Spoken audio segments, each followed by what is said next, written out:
এটা বাংলাদেশের অন্যতম প্রধান মসজিদ বাইতুল মোকাররম মসজিদ। আজকে চলে আসলাম বাইতুল মোকাররমের মসজিদে ইফতারের জন্য পঞ্চম দিনে।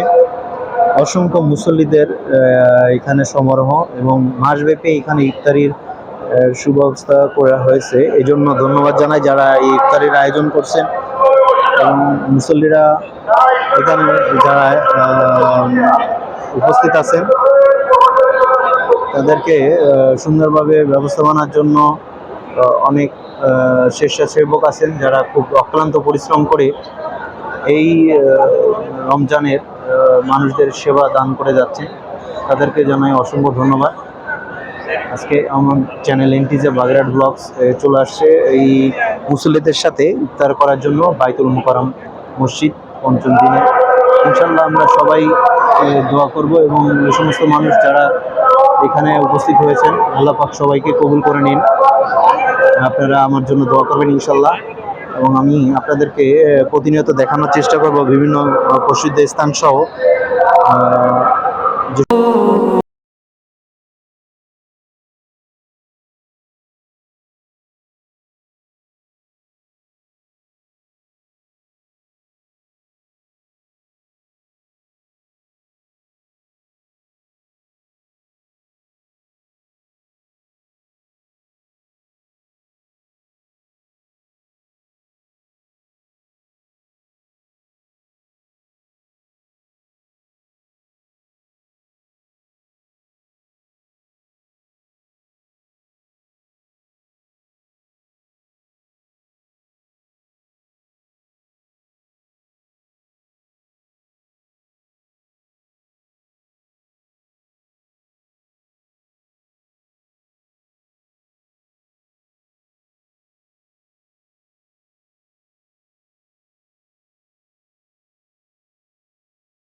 এই জায়গায় জাস্ট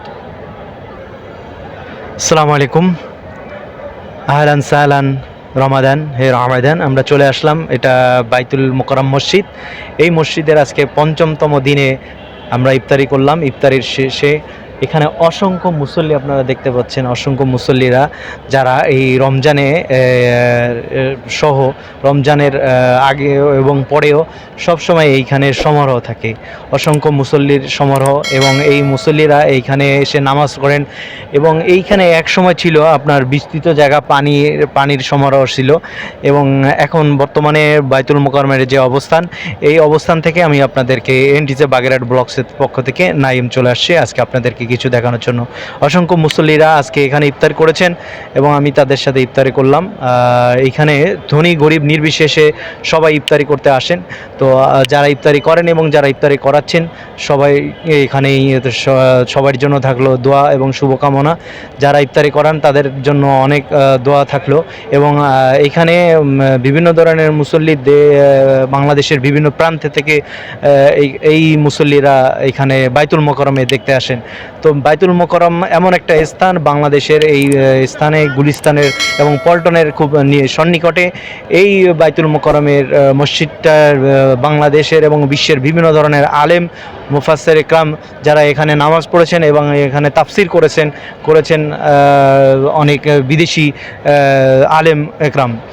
তো আমরা কিছুটা ভিউ আপনাদেরকে একটু দেখাচ্ছি, একটু ঘুরে দেখাই। দেখেন এই মসজিদের প্রাঙ্গণে এইখানে আল্লাহর অনেক বান্দারা আছেন যারা এইখানে নামাজের পরে বসে থাকেন এবং এইখানে তারা নামাজ আদায় করেন। এই প্ল্যাটফর্মে প্রায় এই মসজিদে, এই বাইতুল মোকাররমের মসজিদে মিনিমাম 5 থেকে 6 হাজার মুসল্লি নামাজের রত করেন এবং প্রতিদিন এখানে ইফতারের ব্যবস্থা রয়েছে। প্রায় হাজারের উপরে লোক এখানে, অসংখ্য মানুষ ইফতারি করছেন। আজকে আমাদের লাইভ দেখছেন, তো মুসল্লিদের মাঝে আজকে যে ইফতার বন্টন করছেন সেটা হচ্ছে বসুন্ধরা গ্রুপ। বসুন্ধরা গ্রুপের আমরা জানাই আমাদের এনটিসি বাগেরহাট ব্লগসের পক্ষ থেকে অনেক ধন্যবাদ এবং তাদেরকে ভালোবাসা শ্রদ্ধা জানাই। তারা এই ধরনের মানুষের পাশে ইফতারির জন্য আয়োজন করছেন এবং যারা আয়োজন করতে চান তাদেরকে বলতে চাই, আপনারা এই সমস্ত গরিব মানুষ এখানে যারা অনেকে ইফতারি করতে পারেন না, তারা ইফতারি করেন। তো আমরা কিছু দেখানোর চেষ্টা করছি। তো এখন একজন মানুষের সাথে, তো দর্শক আমরা চলে আসলাম এখন বাইতুল মোকাররমের মসজিদের এইখানে। আমি এক ভাইয়ের সাথে কথা বলতেছি, তো আমি জিজ্ঞাসা করতেছি, ভাই আসসালামু আলাইকুম। ওয়ালাইকুম আসসালাম ওয়া রাহমাতুল্লাহ। আপনার নামটা একটু যদি বলেন। আমার নাম মোহাম্মদ রেজাউল হক। আপনি কোথা থেকে আসছেন? আমার গ্রামের বাড়ি হচ্ছে যশোর। আমি ঢাকাতে একটা প্রাইভেট কোম্পানিতে জব করি। আমার বাসা এই যে পল্টনেই। আচ্ছা আচ্ছা। তো পল্টনে থাকি আজ 10-11 বছর। বাইতুল মোকাররমে এই যে ইফতারি করব আশা করছি, কিন্তু করা হয়নি। তবে আজকে ইফতারি করে খুব ভালো লাগছে। অনেক রোজাদার একসাথে ইফতারি করছি আমরা। হ্যাঁ, তো আজকে হচ্ছে বসুন্ধরা গ্রুপের পক্ষ থেকে ইফতারি এসছে। আমরা বসুন্ধরা গ্রুপের পক্ষ থেকে দেওয়া ইফতারি করলাম। তো খুবই ভালো লাগছে। এত রোজাদার একসাথে ইফতারি করছি, একসাথে নামাজ আদায় করছি। একটা আনন্দ ঘন মুহূর্ত ছিল সবার ভিতরে। আল্লাহর কাছে কিছু চাওয়া, এখানে কোনো মানে আপনার ধনী গরিব ভেদাভেদ নাই, কোনো ভেদাভেদ নেই। সবাই পাশে পাশে বসে একসাথে ইফতারি, একই রকম ইফতারি। হ্যাঁ, এই মসজিদে সবাই একই সাথে নামাজ পড়া, মানে এইখানে আসলে সবার ভিতরে আল্লাহর কাছ থেকে কিছু পাবো বা আল্লাহর কাছ থেকে কিছু ক্ষমা করাবো, এরকম চিন্তা চেতনা নিয়েই এখানে আসা এবং এরকম চিন্তা ভাবনা থেকেই আমি আজকে আসছি। আমার খুবই ভালো লাগছে। আশা করি আরও পরবর্তীতে আসবো ইনশাল্লাহ। তো আপনি তো আজকে প্রথম আসলেন এখানে, এর আগে কি কখনো এর আগে ইফতার করছেন বা আসছেন? আমি এর আগে কখনো এখানে ইফতারি করি নাই, তবে ইফতারির আগ মুহূর্তে যে ইফতারির যেই প্রস্তুতি এরকমটা দেখছি, তবে করা হয়ে ওঠেনি। করব করে তো ইনশাল্লাহ আজকে চলে আসলাম। আল্লাহর কাছে শুকরিয়া যে এরকম একটা পরিবেশে থেকে ইফতারি করতে পারছি, খুবই ভালো লাগছে। তো এই ভাই রেজা ভাই হচ্ছে বাড়ি হচ্ছে যশোর আর আমার বাড়ি হচ্ছে বাগেরহাট। তো ওনার সাথে আমার পরিচয় কিন্তু আসলে অনেক দিন ধরে। তা ওনাকে আমি আজকে নিয়ে আসছি যে রেজা ভাই চলেন আজকে আমরা ইফতার করব।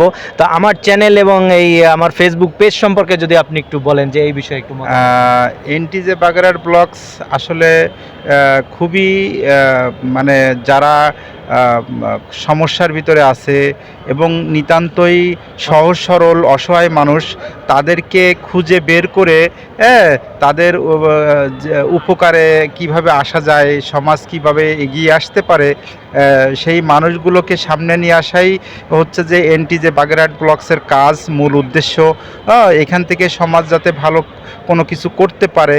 আর এই এনটিজে বাগেরহাট ব্লগসের যেই উদ্দেশ্য, এটা নিতান্তই খুবই ভালো উদ্দেশ্য।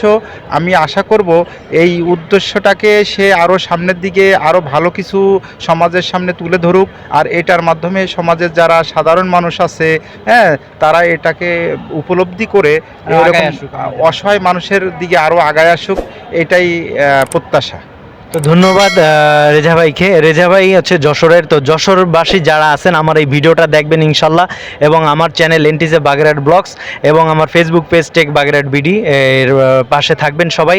তো ধন্যবাদ। আজকের আমার এপিসোড বাইতুল মোকাররমের পক্ষ থেকে সবাইকে জানাই শুভেচ্ছা ও আন্তরিক ধন্যবাদ। রমজানের 5ম রমজানে আমরা চলে আসছি এবং আগামী রমজানগুলোতে আমরা কিছু ভিডিও ধারণ করব এবং আপনাদের লাইভ দেখাবো চেষ্টা করব। সাথে থাকবেন এবং রেজা ভাইয়ের জন্য থাকলো অনেক ধন্যবাদ, শুভকামনা ও আমার চ্যানেলের পক্ষ থেকে অনেক দোয়া। আল্লাহ হাফেজ, সবাইকে ভালো থাকবেন।